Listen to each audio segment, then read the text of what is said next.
Salam kerahiman. Hari ini kita tanggal 7 Agustus. Kita akan baca dari diary nomor 318 dan 346. Kita mulai ya dengan doa pembukaan. Dalam nama Bapa dan Putra dan Roh Kudus, amin.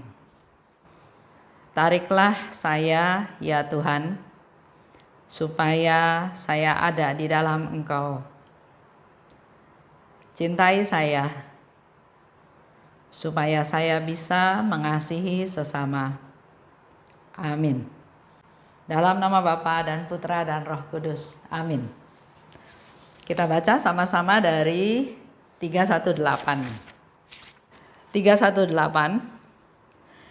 Aku sering merasakan kehadiran Allah sesudah komuni kudus secara istimewa dan sangat nyata. Aku tahu Allah berada di dalam hatiku, dan kenyataan bahwa aku merasakan kehadirannya di dalam hatiku tidak mengganggu pelaksanaan tugas-tugasku.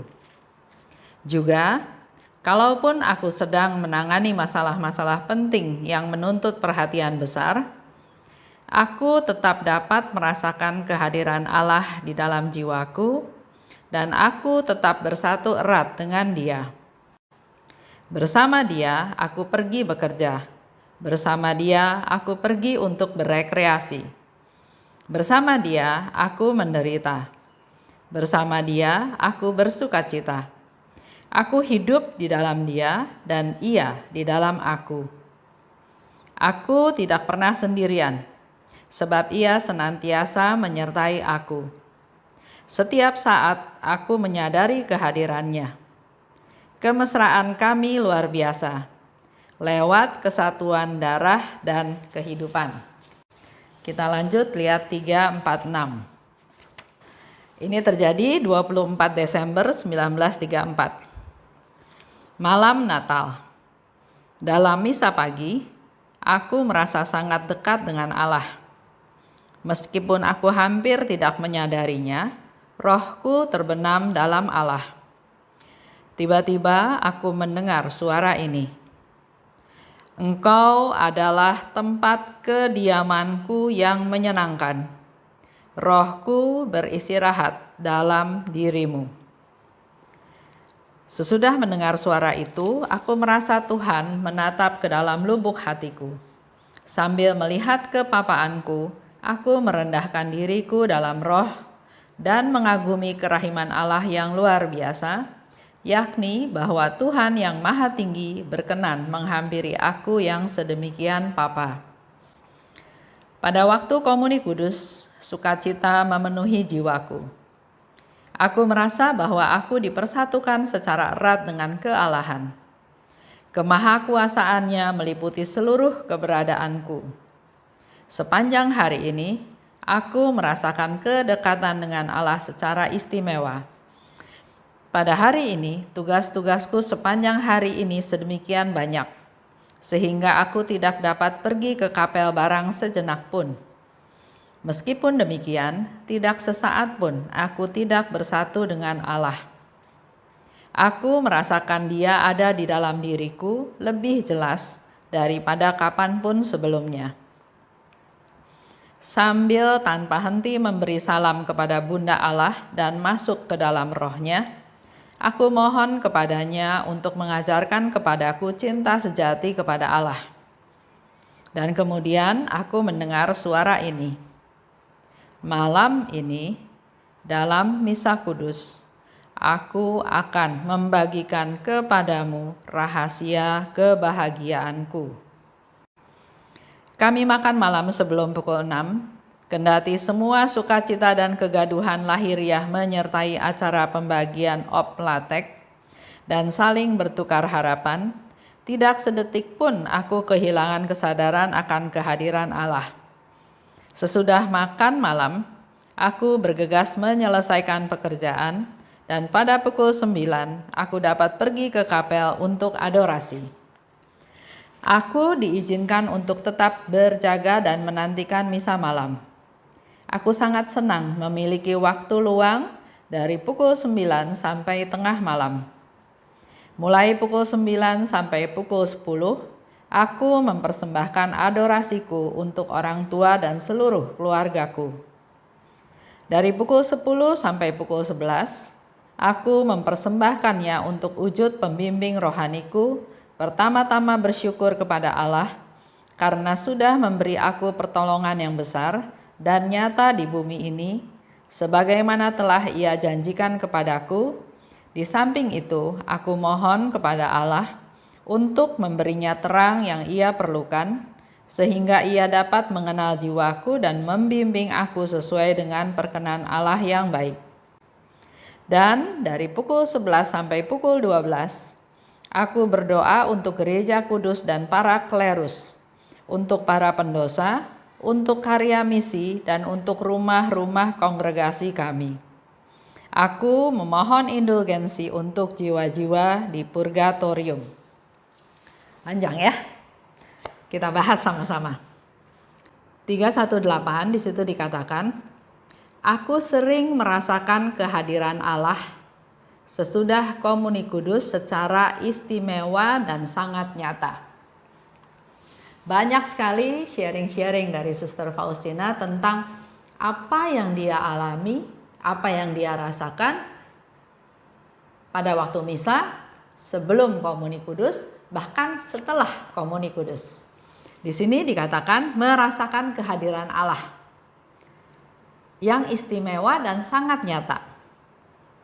Oleh sebab itu, sekali lagi saya anjurkan, saya himbau, kita semua nanti ya, kalau sudah bisa menerima komuni, kita semua melakukan komuni kudus, menerima komuni kudus, menerima tubuh Kristus, doa, hening, diam, rasakan Tuhan. Tuhan ada di dalam hati kita, Tuhan bersama kita, Tuhan mau bertemu dengan kita, dan kita nikmati kebersamaan tersebut. Hening ya. Dan Faustina katakan, aku tahu Allah berada dalam hatiku. Kalau kita sudah menerima komuni kudus, berarti kita juga sudah menyambut tubuh Kristus. Kristus sudah ada di dalam tubuh kita. Perubahan apa yang kita lakukan, kita alami? Yesus sudah ada loh, ya. Harusnya ada perubahan. Semakin berserah pada Tuhan, semakin bersandar pada Tuhan, semakin melaksanakan firman Tuhan, semakin dekat dengan Tuhan, semakin ingin bersama dengan Tuhan dan ingin menyenangkan Tuhan dan ingin melaksanakan firman-Nya. Perlu ada perubahan ya. Nah, di sana dikatakan, bersama Dia, bersama Tuhan, aku pergi bekerja. Bersama Tuhan, aku pergi untuk rekreasi. Bersama Dia, aku menderita. Bersama Dia, aku bersukacita. Jadi dalam setiap aktivitas, dia selalu merasakan ada bersama dengan Tuhan. Pada waktu menderita, dia tahu dia bersama dengan Tuhan. Pada waktu dia rekreasi, dia tertawa-tawa, dia main-main dengan suster yang lain, dia tahu Tuhan ada berserta dia. Pada waktu bekerja juga dia imani, dia percaya Tuhan ada bersama dengan dia. Aku hidup di dalam Dia, Dia hidup di dalam aku.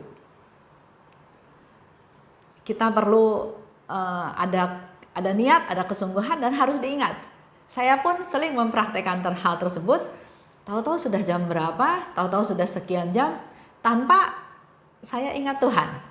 Ayo kita praktekkan lagi. Saya punya niat setiap jam saya kembali ingat Tuhan. Itu pun masih dalam perjuangan, karena kadang-kadang berlanjut, tahu-tahu, loh kok saya lupa ya. Itu yang saya alami.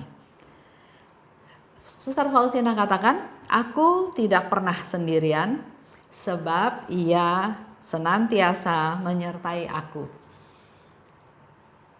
Ini perlu dilatih ya menurut saya, sampai Suster Faustina bisa katakan, aku tidak pernah sendirian. Walaupun lagi bekerja, walaupun sedang menderita, walaupun sedang bersukacita, dia tahu Tuhan menyertai dia.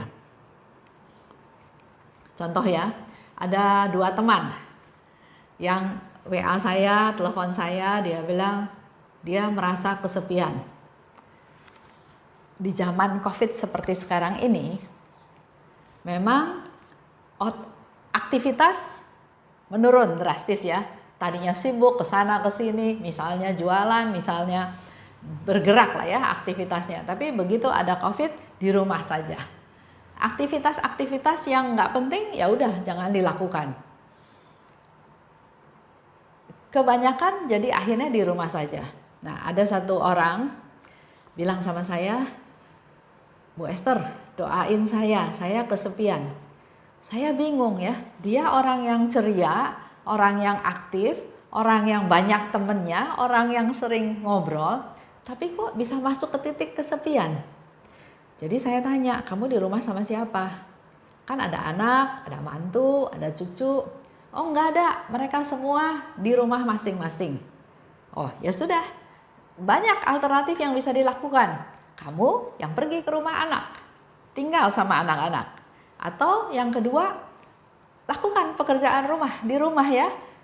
Beberes yang saya sering bilang berkali-kali. Saya dan suami saya sampai sekarang pun sudah berapa bulan ya? Dari Maret, April, Mei, Juni, Juli. Udah mau Agustus ya. Beresin rumah nggak beres-beres.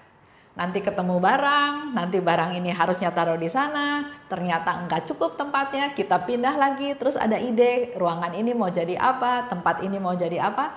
Jadi selalu ada aja yang dikerjain setiap hari. Selain jadi rajin olahraga, saya gini-gini masih lari pagi. Satu hari saya bisa lari 40 menit tanpa capek ya. Itu yang saya lakukan. Jadi saya bilang, buat teman yang kesepian ini, kamu yang harus mencari aktivitas. Oke, saya bantu berdoa. Tapi kamunya sendiri juga harus merubah mindset, cara berpikir, dan harus aktif, harus cari kegiatan. Jadi harus ada sesuatu yang direncanakan ya.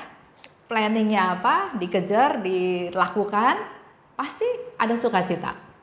Jangan lihatnya ke diri sendiri, aduh saya sendiri, saya nggak bisa ini, saya nggak bisa itu. Nah kalau kita udah lihatnya ke sisi yang negatif, hasilnya pasti nggak bagus.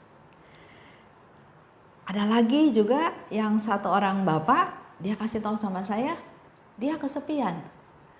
Saya nggak gitu kenal ya sama si bapak ini, jadi saya nggak terlalu tahu apa yang membuat dia kesepian. Tapi kembali lagi, kalau bapak ibu merasakan sesuatu seperti itu di zaman sekarang ini, hanya satu-satunya yang bisa menolong kita adalah diri kita sendiri. Nggak bisa mengandalkan orang lain.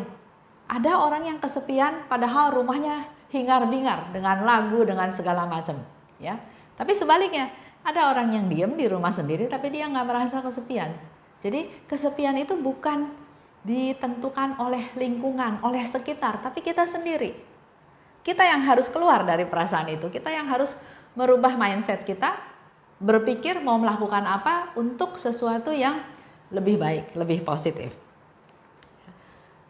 Ingat seperti yang Suster Faustina katakan, saya nggak pernah merasa sendirian, saya nggak pernah sepi, saya selalu ada Tuhan. Pada waktu saya bekerja, pada waktu saya berekreasi, apalagi pada waktu berdoa, ya, pada waktu menderita pun dia nggak merasa sendirian.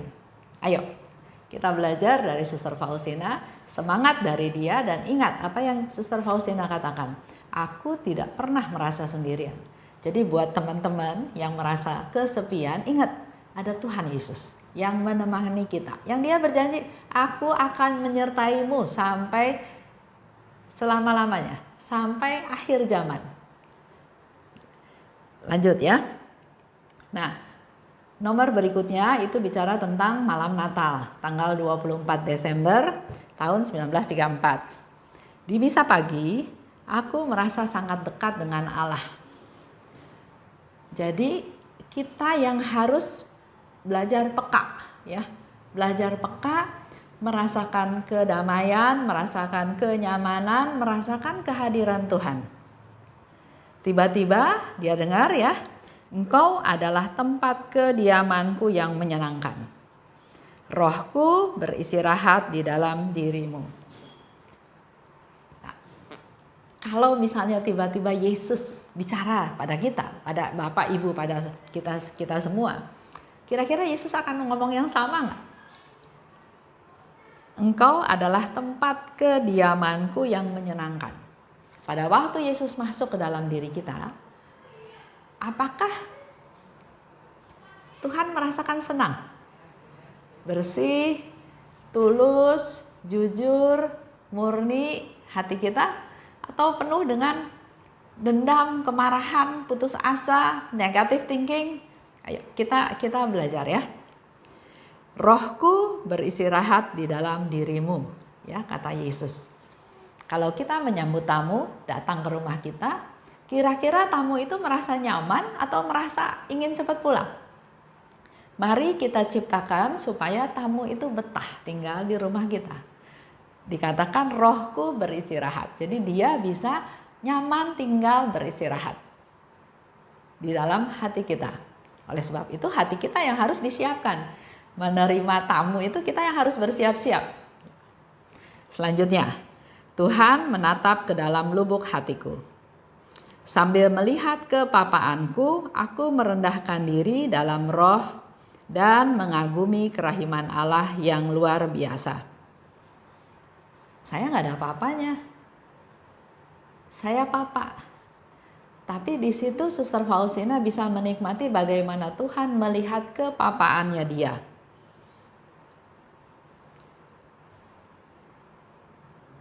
Bahwa Allah Maha Tinggi berkenan menghampiri aku yang sedemikian papa. Yang Faustina rasakan adalah sukacita, gembira, bahagia, karena walaupun dia papa, walaupun dia tidak punya apa-apa, tapi dia bisa merasakan bahwa Allah yang Maha Tinggi itu berkenan menghampiri Suster Faustina yang papa. Tuhan yang berinisiatif, Tuhan yang datang. Bukan tiba-tiba Tuhan datang ya, kitanya sendiri juga harus menyiapkan diri, sehingga dikatakan oleh Tuhan Yesus, engkau adalah tempat kediamanku yang menyenangkan. Kita yang harus juga sebagai tuan rumah dalam tanda kutip menyediakan hati yang terbuka, yang menyenangkan. Papa, oke. Tidak berdaya, oke. Banyak kesusahan, oke. Tapi punya hati yang lapang, yang terbuka, yang menyambut Tuhan Yesus sebagai penyelamat itu datang. Nah, waktu komuni kudus, Suster Faustina katakan lagi, sukacita memenuhi jiwaku. Dan sepanjang hari ini, aku merasakan kedekatan dengan Allah secara istimewa.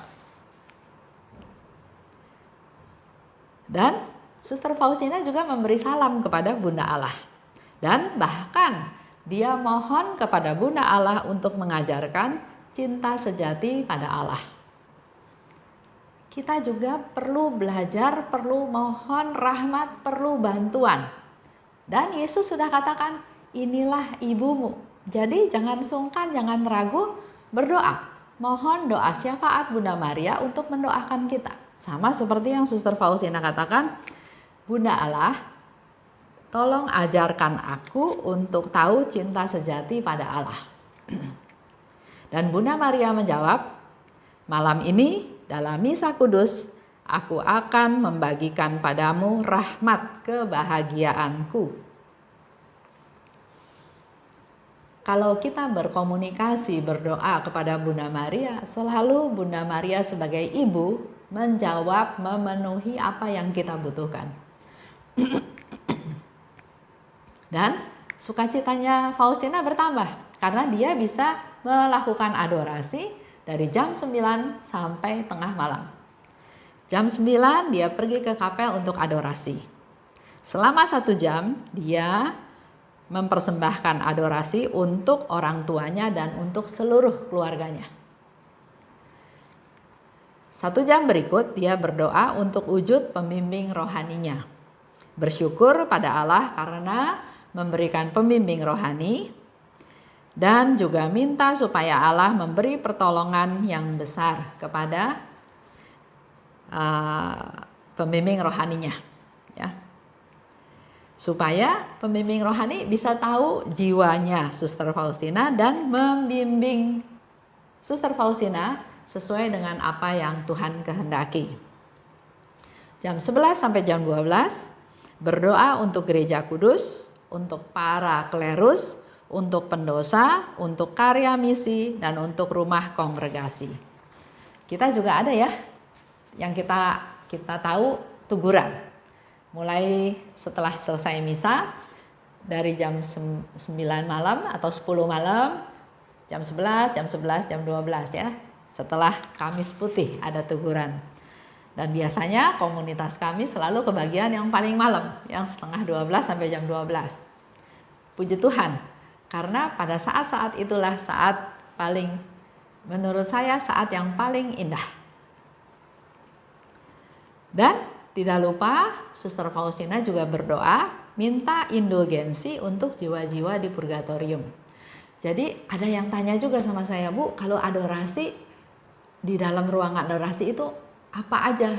Diam, doa atau apa? Nah, hari ini Suster Faustina ajarin kita ya, bisa berdoa buat keluarganya, buat saudaranya, buat kongregasinya, buat gerejanya, buat bapak pengakuannya, buat para klerus, buat bahkan untuk jiwa-jiwa di purgatorium, untuk mereka-mereka yang sudah meninggal.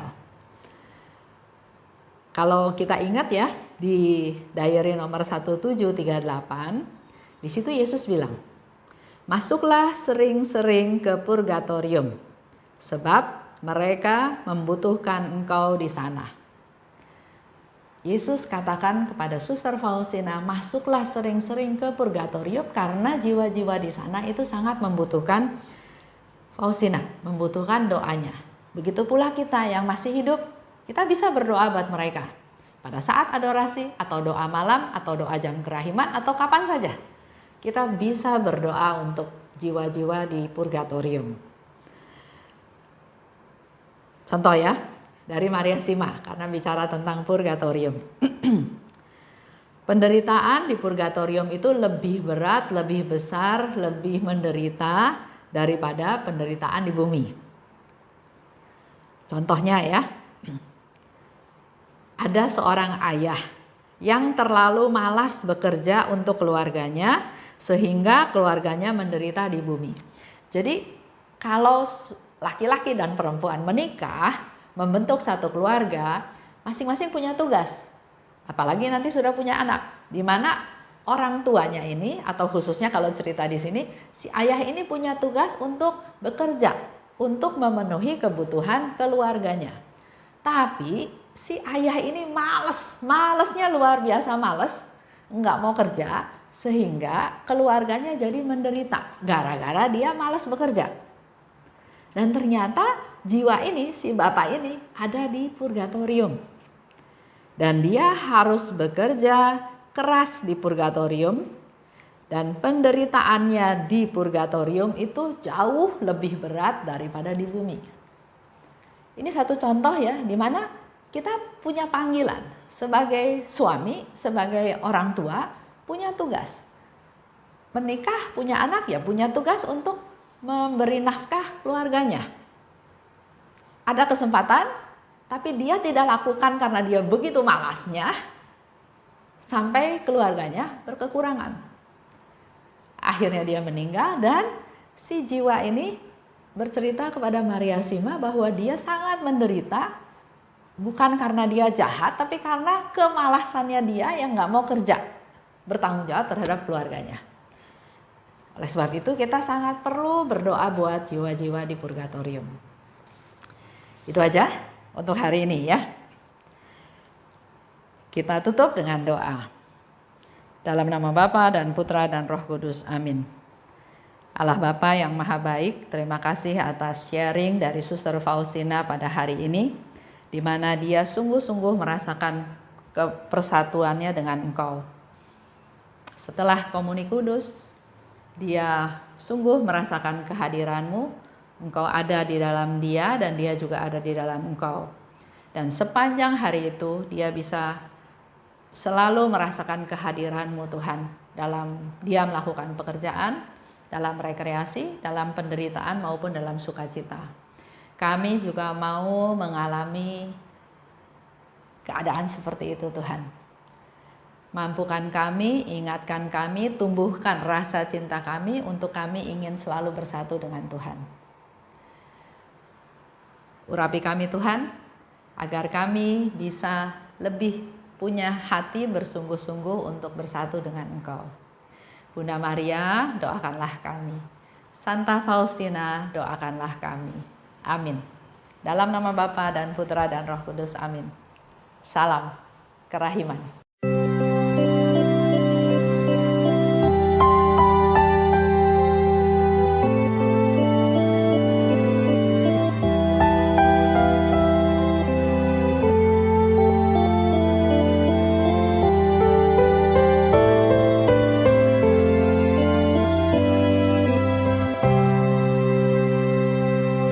Syukur kepadamu ya Allah, karena Engkau mengelilingi hidupku dengan perhatian-Mu yang mesra dan penuh kasih. Syukur kepadamu ya Allah,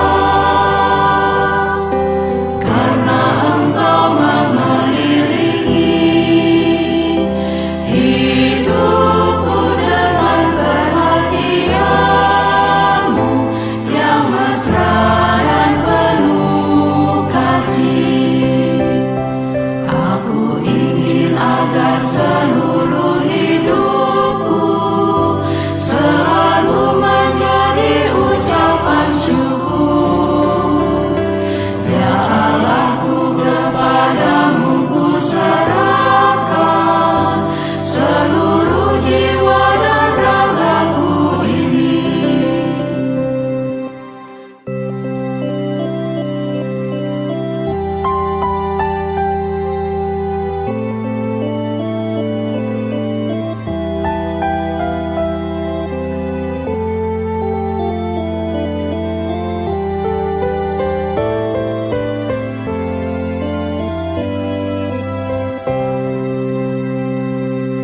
Syukur kepadamu ya Allah,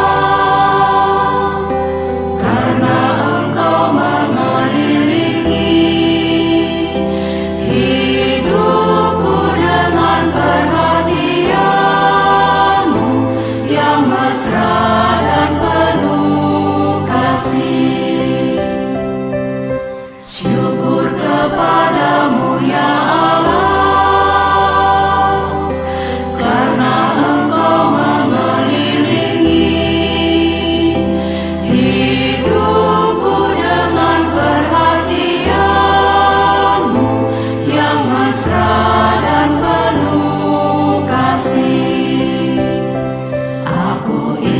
agar seluruh hidupku selalu menjadi ucapan syukur. Ya Allahku, kepadamu ku serahkan seluruh jiwa dan ragaku ini. Syukur kepadamu ya Allah,